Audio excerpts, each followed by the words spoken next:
ॐ निरञ्जनं नित्यम् अनन्तरूपं भक्तानुकम्पाधृतविग्रहं वै ईशावतारं परमेशमिड्डं तं रामकृष्णं शिरसा नमामः। जननीं शारदां देवीं रामकृष्णं जगद्गुरुं पादपद्मे तव श्रित्वा प्रणमामि मुहुर्मुहुः। ॐ नमः श्री ज्योतिराजाय विवेकानन्दसूरये सच्चित्सुखस्वरूपाय स्वामिने तापहारिणे।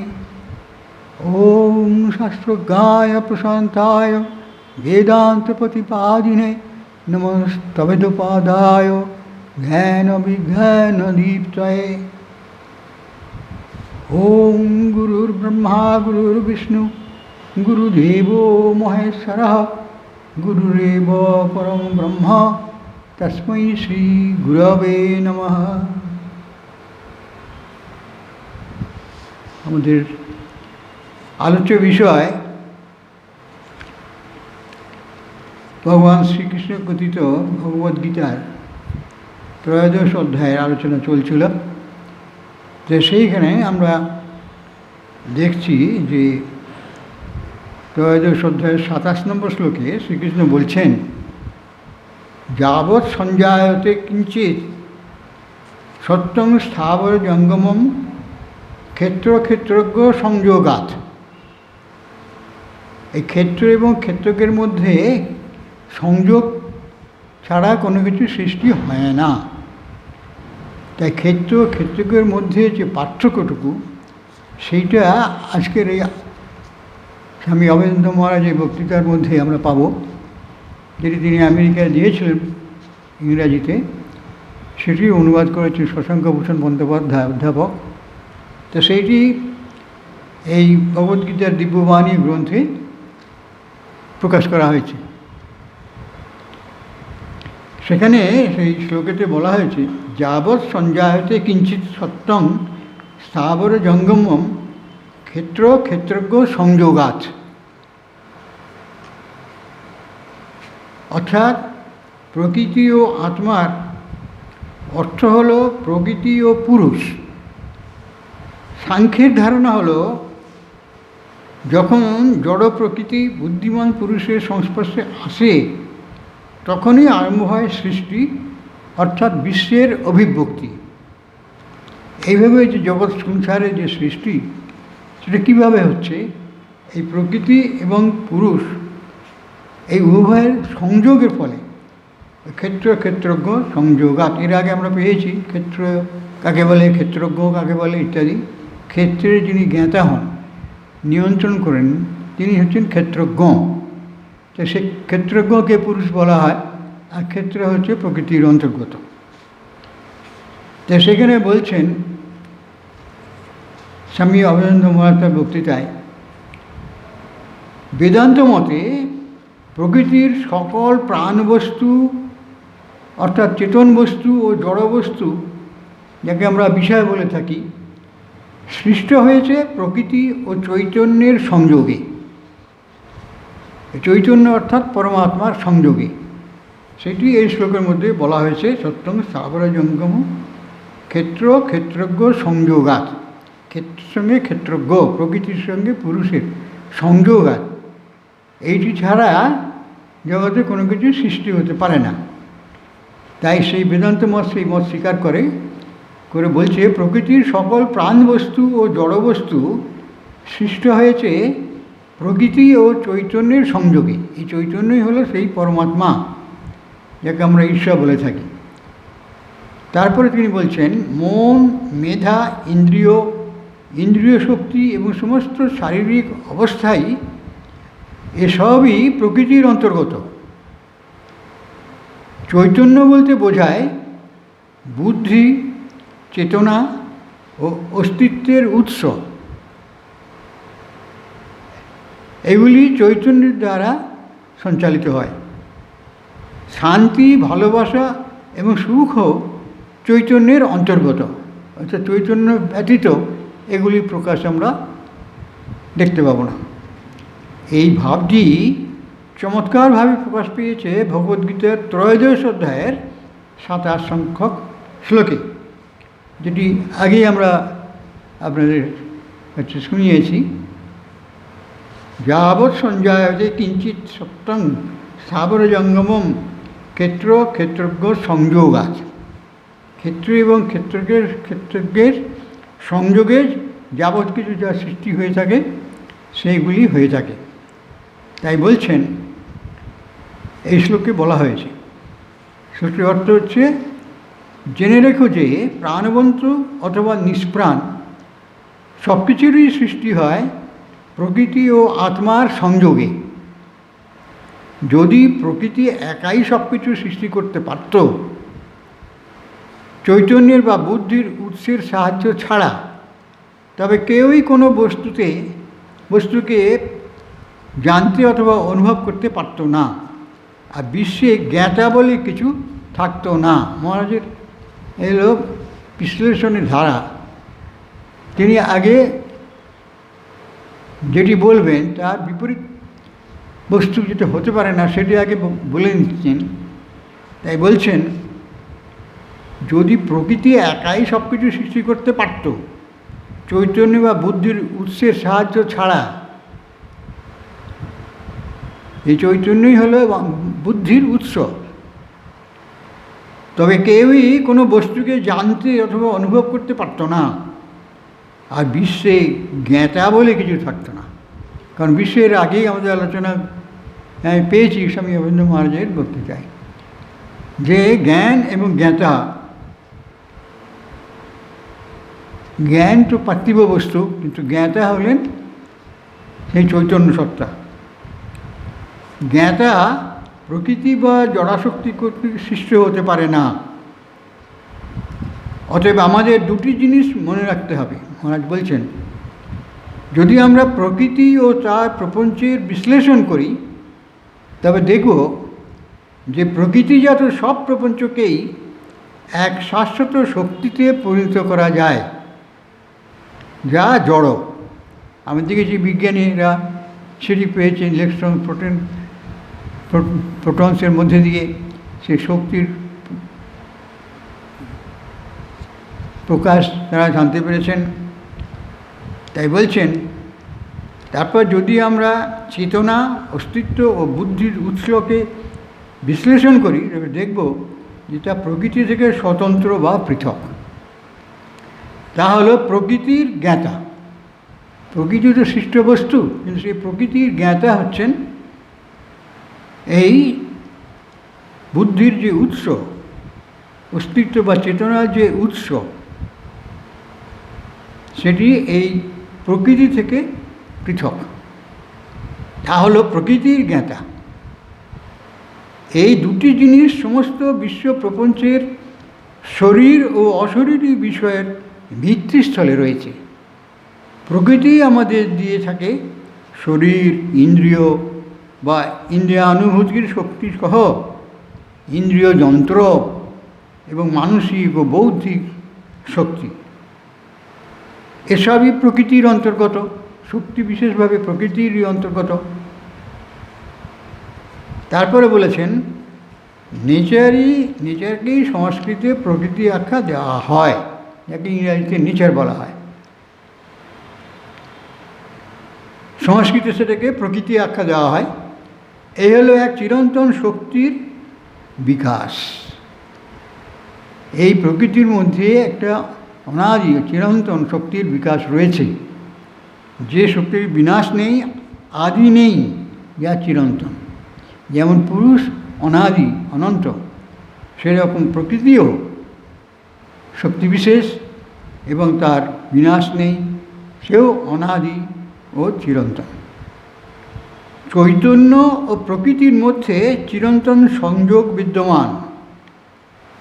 এই যে বিরাট বিশ্বজগৎ, এ নিয়ে তো বেশিরভাগ মানুষই ভাববার সময় নেই, কিন্তু এগুলিতে আমাদের জানা থাকা দরকার। তাহলে আমরা বুঝব যে কীভাবে আমরা ঈশ্বরের সন্তান রূপে এই জগতে বাস করছি এবং ঈশ্বরের শক্তি প্রকাশ আমাদের জীবনের মধ্যে দিয়ে হয়ে চলেছে, এবং বিরাট প্রকৃতির মধ্যেও সে একই শক্তির বিকাশ আমরা দেখতে পাব। একই দুটি জড় বিষয়ের বা বস্তুর সংযোগ নিজেই প্রশ্ন করে তুলেছেন, তুলে বলছেন, আবার প্রশ্ন করছেন, একই চেয়ারের চারিদিকে বা টেবিলের পায়ের চারিদিকে দড়ি বাঁধা, অর্থাৎ সংযোগ সৃষ্টি করা হলো দড়ির মাধ্যমে। এই এক ধরনের সংস্পর্শ শক্তির মধ্যে, সৃষ্টি জগতের মধ্যে আর তার সৃষ্টি শক্তির মধ্যে যে সম্পর্ক, সেটা বলছেন এক ধরনের সংস্পর্শ, মানে একসঙ্গে থাকার জন্যে হচ্ছে। এ হলো সংযোগের ভিত্তিস্থলে এক ধরনের সংস্পর্শ অথবা এক ধরনের সংযোগ সহজ করে দিচ্ছেন। এ দুটি স্থূল জিনিসের বা ভৌত পদার্থের সংস্পর্শ নয়, কারণ চৈতন্য তো রূপহীন, তবে বুদ্ধিমান। চৈতন্যকে তো আমরা দেখতে পাই না, তার রূপ নেই, সেই জন্যে, কিন্তু সে বুদ্ধিমান, বুদ্ধি আছে তার ভেতর থেকেই। এগুলো পার্থিব বস্তুর মতো নয়, তাই এক্ষেত্রে দুই বা তথাধিক স্থূল পার্থিব বিষয়ের সংযোগের মতো সংযোগ হওয়া সম্ভব নয়। এমন কোনো অধিষ্ঠান নয় যাকে পৃথক করা যায় না, যা আর কোনো কারণ ও কার্যের সঙ্গে সম্বন্ধযুক্তও নয়। আবার প্রকৃতির শক্তি চৈতন্যেরও কারণ নয়। চেতনার নিরপেক্ষ উৎস পরমাত্মারও কারণ নয়, পরন্তু এ কীরকম সৃষ্টি এটি উপলব্ধি করতে হবে। বুঝতে হবে যে প্রকৃতি ও চৈতন্যের মধ্যে কোনো কার্যকারণ সম্বন্ধ নেই, অথচ উভয়ের সংযোগ ছাড়া সৃষ্টিও হয় না। কিন্তু এটা একটা, যেমন সাধারণত কার্য কারণালয়ের সাংখ্য বলা হয়েছে, সেরকম কারণ থেকে যে কার্য সৃষ্টি হয়, এটা সেরকম নয়। অর্থাৎ একটিকে কার্য একটিকে কারণ বলা যাবে না, সেরকম সম্বন্ধ নয়, যেটি কার্যকারণ সম্বন্ধ অন্যান্য ক্ষেত্রে দেখা যায়। চৈতন্য ও প্রকৃতি দুই চিরন্তন, তবু বুদ্ধির উৎস ও ক্রিয়ার উৎসের মধ্যে কোনো কার্যকারণ সম্বন্ধ নেই। একথা আমরা বহুবার শুনেছি। এ হলো বিচারের অভাবে পরমাশক্তির সঙ্গে তার গুণের আরোপকর্তার মধ্যে ভ্রান্তি। এইটি এরপরে ব্যাখ্যার বিষয় বা বিশ্লেষণের বিষয় হবে। স্বামী অভয়ম সে বিশ্লেষণটি করছেন এভাবে, যখন দুটি জিনিস কাছাকাছি থাকে তখন যদি আমরা তাদের পৃথক করবার চেষ্টা করি তবে কোনো তফাৎ বুঝতে পারি না এবং আমরা এককে অন্য বলে ভুল করি। আমরা বুদ্ধির উৎসকে ক্রিয়ার উৎসের সঙ্গে একীভূত করে ফেলি। বর্তমানে আমরা নিজেদের স্থূল শরীরের ও তার গুণাবলীর সঙ্গে একীভূত করেছি, পরস্পর এক বলে অনুভব করছি। এটাকে আরোপ করা হয় মানুষের বুদ্ধির ভ্রমের জন্য। আমরা সেই পরমাত্মা বা ঈশ্বর বস্তুর উপরে আমাদের এই রূপ অর্থাৎ আকার স্থূল শরীরের আরও সাধন করে বলছি আমি এই স্থূল শরীর স্বরূপ, যদিও তার পিছনেই রয়েছে যে আত্মা, যার কোনো রূপ নেই, কিন্তু তার অস্তিত্বের সঙ্গে সঙ্গেই আমাদের এই দেহের সৃষ্টি। তাই আমাদের এই ভুল জন্যে স্থূল শরীরের ও তার গুণাবলীর সঙ্গে একীভূত করেছি, পরস্পর এক বলে অনুভব করছি। যখন শরীর দুর্বল হয় বা আমরা দুর্বল বোধ করি, যখন শরীর সবল হয় আমরা সবল বোধ করি, যখন শরীর শক্ত হয় আমরা নিজেদের শক্ত বোধ করি। এইভাবে আমরা নিজেদের শরীরের সঙ্গে এক বা একীভূত করে থাকি। আমরা যখন আমি শব্দ ব্যবহার করি তখন সকলেরই ক্ষেত্রে সেটি নিজের শরীরকেই বোঝায়, যে যখন তার নিজের শরীরের রূপ আকার এবং তার যে শক্তি সমন্বিত দেহ রয়েছে, এইগুলিকেই বোঝানো হয়। নিজেদের শরীরের সঙ্গে এক একীভূত করে থাকি। আমরা মনে করি জীবাত্মাকে শরীর থেকে পৃথক করা যায় না, মানসিকভাবে পৃথক করা যায়, কিন্তু শারীরিকভাবে পৃথক করা যায় না। কারণ শরীর থাকলে সে আত্মাও থাকবে। তাকে জীবাত্মা বলা হয়েছে পরমাত্মার প্রকাশ রূপে। কারণ জীবাত্মা পরমাত্মার মধ্যে কোনো ভিন্নতা নেই এবং একই অখণ্ড সত্তা। তাই বলছেন জীবাত্মাকে শরীর থেকে পৃথক করা যায় না। আর যখন আমরা নিজেদের আত্মারূপে চিন্তা করি, তখন আমরা শরীরের স্থূল রূপটির চিন্তাকে বাদ দিয়ে তা করতে পারি না। এইরূপ একাত্ম ভাব হলো বিচার ও পার্থক্যের বিচারের অভাবের ফল। প্রকৃত বিচার এবং পার্থক্যের মধ্যে, দুটির মধ্যে যে কী পার্থক্য রয়েছে, সেই বিচার না করার ফলে আমরা আত্মাকেই, অর্থাৎ জীবাত্মাকেই আমরা দেহের সঙ্গে এক করে ফেলেছি। কিন্তু দেহ ও জীবাত্মা সম্পূর্ণ আলাদা। দেহ বিনাশশীল আর আত্মা বা জীবাত্মা অবিনাশী। যখন আমরা আত্মাকে বা বুদ্ধির উৎসকে প্রকৃতি থেকে, বিষয় থেকে, বুদ্ধির উৎসকে বিষয় থেকে পৃথক বোধ করতে শিখব, যে পার্থক্য বিচারের দ্বারাই চেনা যায়, তখনই প্রকৃতি আত্মা সংযোগের কারণ দূরীভূত হবে।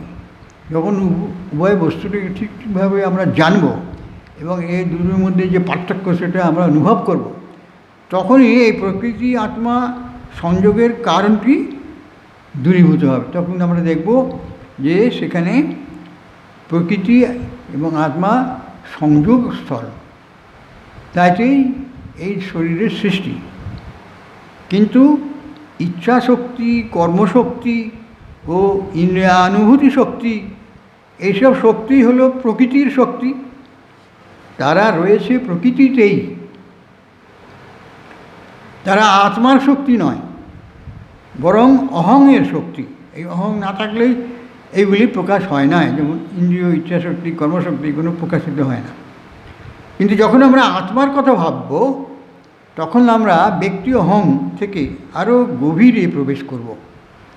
ব্যক্তি আত্মা বলতে শরীর এবং ইন্দ্রিয় শক্তি ইত্যাদির কথা মনে পড়ে, কিন্তু তার পারে যখন যাব, ধ্যানের মাধ্যমে এটা করা যায়, গভীরে প্রবেশ করব, যা হলো কর্তা, চিন্তাকারী, কর্তা বা সঞ্চালক, ওই নিয়ন্ত্রণকারী যেটি থাকে সেটি হলো ব্যক্তি আত্মা।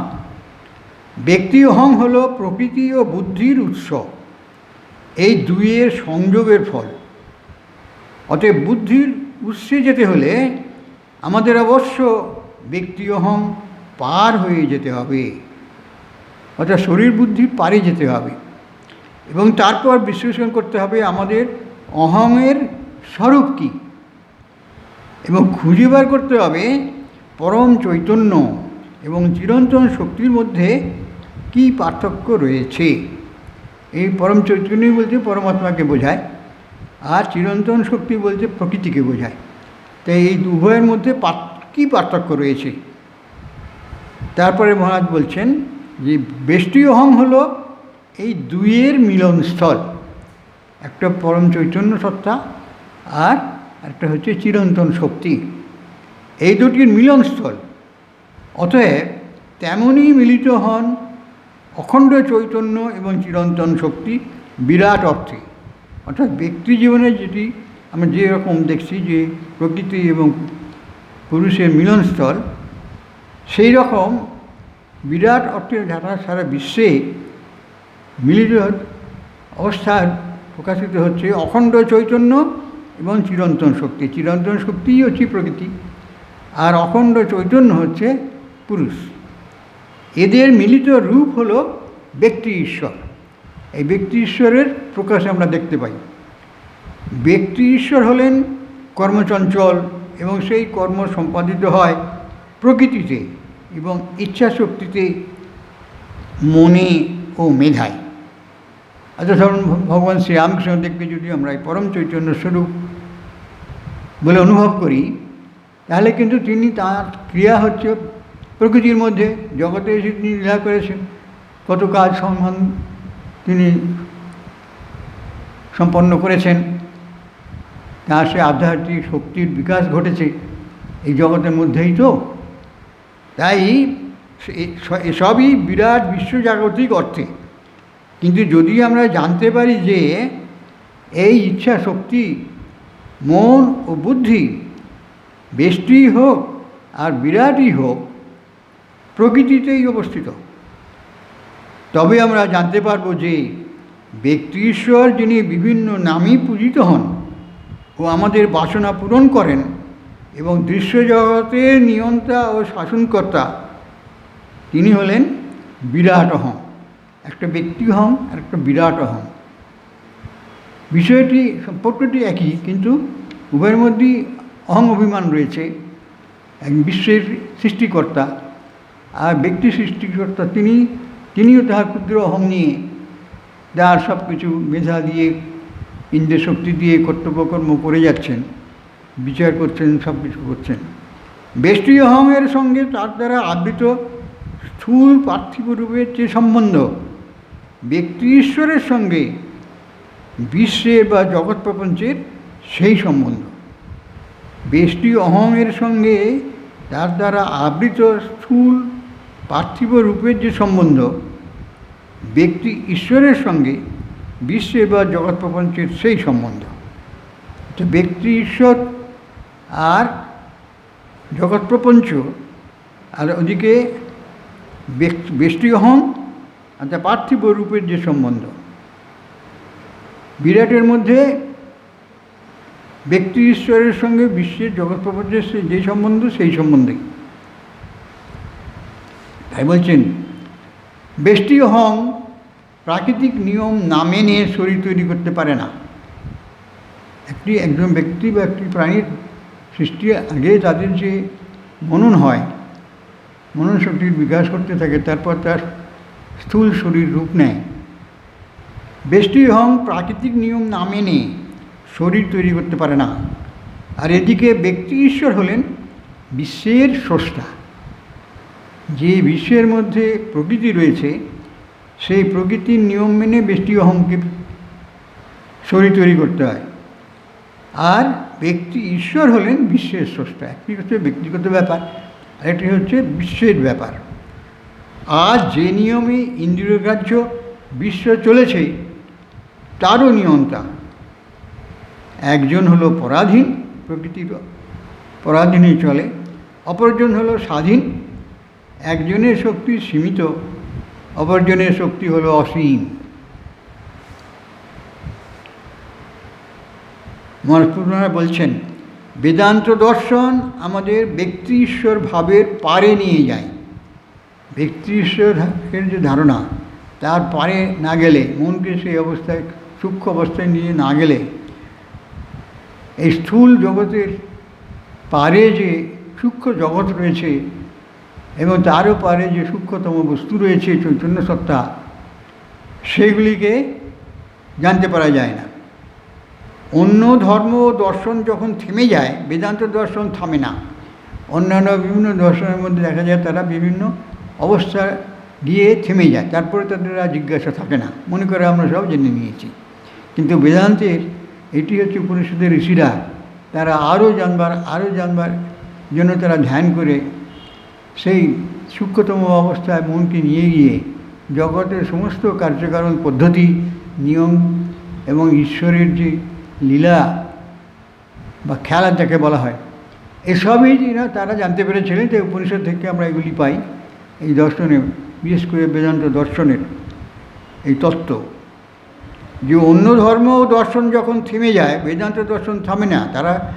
যারা এই এক চিরসত্যকে জানতে চায়, বেদান্ত দর্শনের মাধ্যমে উপলব্ধি করতে চায়, তারা কিন্তু যে অবস্থায় পৌঁছে প্রথমেই বা শেষ মনে করে, তারপরেও কী আছে সেটা দেখবার জন্য সবসময় তারা উৎসুক থাকে।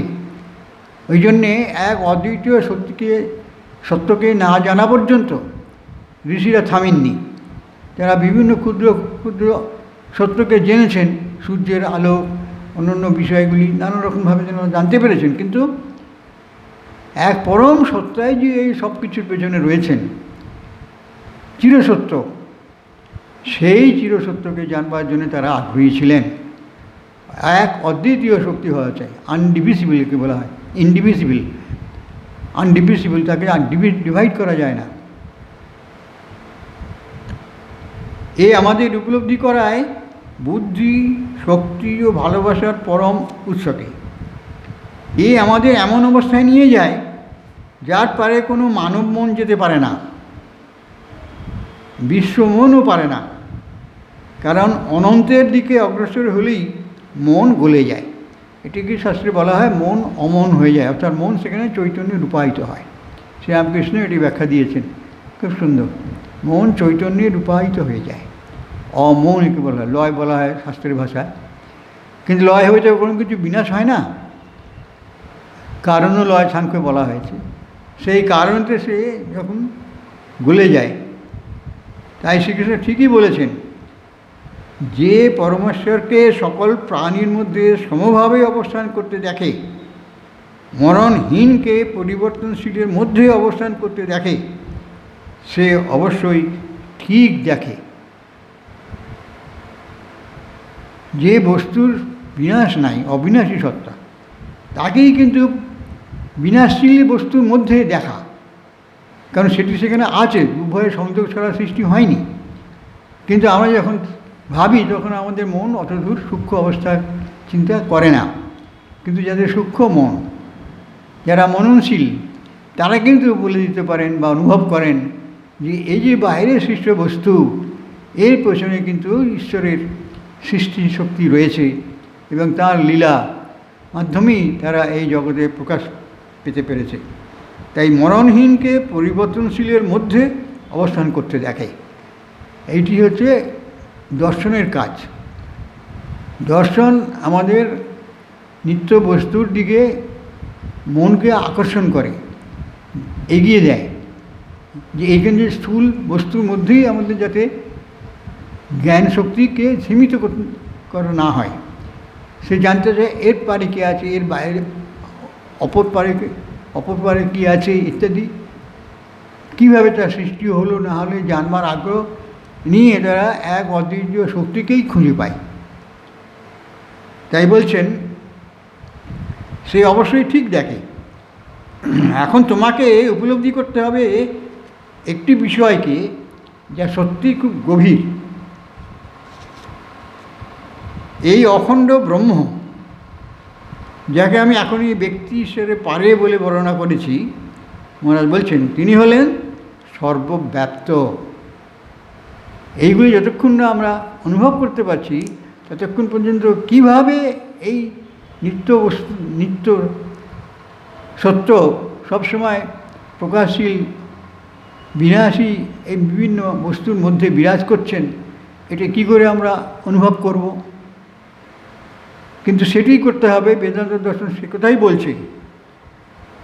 এই অখণ্ড ব্রহ্ম, যাকে আমি এখনই ব্যক্তি ঈশ্বরে পারে বলে বর্ণনা করেছি, তিনি হলেন সর্বব্যাপ্ত। ব্যক্তি ঈশ্বরে পারে মানে আমরা তো স্থূল ব্যক্তিকেই দেখছি, কিন্তু তার মধ্যে যে শক্তির বিকাশ বা প্রত্যেক চৈতন্য যে সত্য বস্তু রয়েছে, সেটা কিন্তু ওই ব্যক্তির মধ্যে সীমাবদ্ধ নয়, সারা বিশ্বে তা ছড়িয়ে রয়েছে অখণ্ড সত্তা। কিন্তু সেই একজন ব্যক্তি, বিভিন্ন ব্যক্তির মাধ্যমে তা প্রকাশিত হয়ে চলেছে বটে, কিন্তু তা এক অখণ্ড সত্তা। তাই বলছেন এই অখণ্ড ব্রহ্ম, তাকেই ব্রহ্ম বলা হয়। ব্রহ্মত্বাৎ ইতি ব্রহ্ম শাস্ত্রে বলা হয়েছে, যেটি সবচেয়ে বড় তাকেই ব্রহ্ম বলা হয়। যাকে আমি এখনই ব্যক্তি ঈশ্বরের পারে বলে বর্ণনা করেছি, তিনি হলেন সর্বব্যাপ্ত। ইনি অবস্থান করছেন বেষ্টি অহংয়ে। ইনি হলেন সমগ্র বিশ্ব প্রপঞ্চের পটভূমি, আবার বেষ্টি অহং ও বিশ্ব অহংয়েরও। ওইটি হলো আমাদের ঈশ্বরীয় স্বরূপ বা মৃত্যুহীন অংশ। আজকে আমরা এখানেই রাখছি। ওম পূর্ণমদঃ পূর্ণমিদং পূর্ণাৎ পূর্ণমুদচ্যতে পূর্ণস্য পূর্ণমাদায় পূর্ণমেবাবশিষ্যতে। ওম শান্তি শান্তি শান্তি। ওম শ্রীরামকৃষ্ণায় অর্পণমস্তু।